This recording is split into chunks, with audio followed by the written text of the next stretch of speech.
Ms. Bishop. Yes. You're suing the defendant, Mr. Baez. Yes. For unpaid car payments and other associated fees. The defendant is your ex and father to your son. And while you two were dating, you agreed to help buy a car. You put the car in your name, and the agreement was that the defendant would be responsible for the car payments and insurance until the car was paid off. Things went smoothly at first. You would make the car payments, he would pay you back. But then you claim that when you broke up with Mr. Baez, that's when he stopped making payments altogether.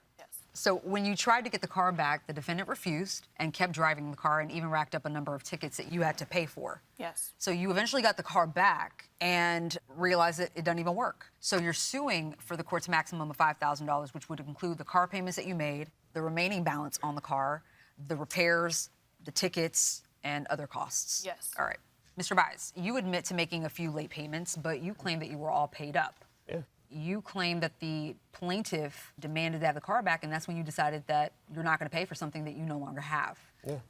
So that is why you don't owe the plaintiff anything. I don't, because up until that, All I right. paid. So, Ms. Bishop, how did you meet Mr. Baez? Oh, well, I met him in middle school. We've been, like, dating on and off for about 10 years. We were, like, sixth grade sweethearts, you can say. Sixth grade? Yeah.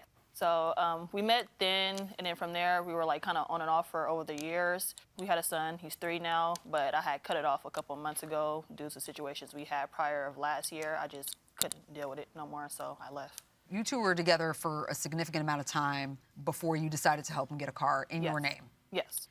Mr. Baez, is that all true? Yeah, pretty much. So far? Why couldn't you buy the car without her assistance? I didn't have a license at the time. You didn't have a license? Yeah.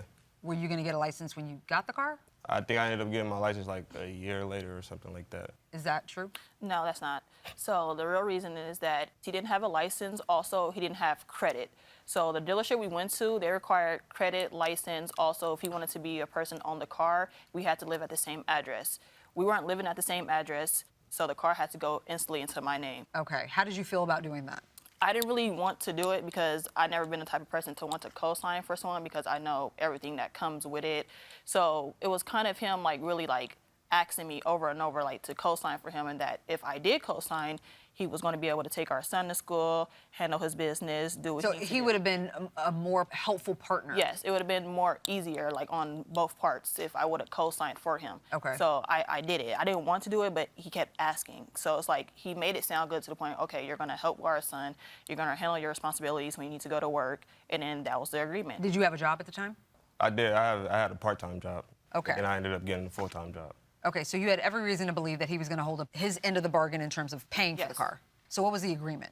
The agreement was if he got this car, he was going to be taking our son to school, he was going to get to work, also help what our son needs, meaning like diapers, wipes, food, everything he was going to help with. It'll be easier if he had transportation. As far as the car is concerned, what was the agreement? Basically, Payments-wise? just payments. He'll just cash at me the money or give it to me whenever he needs to pay for it because I had to make all the payments. What were the payments? So each month it was $332. You said initially everything was fine. You'd make the payments and he'd pay you back? Yes. How many payments did he make? I would say within that whole year he made payments.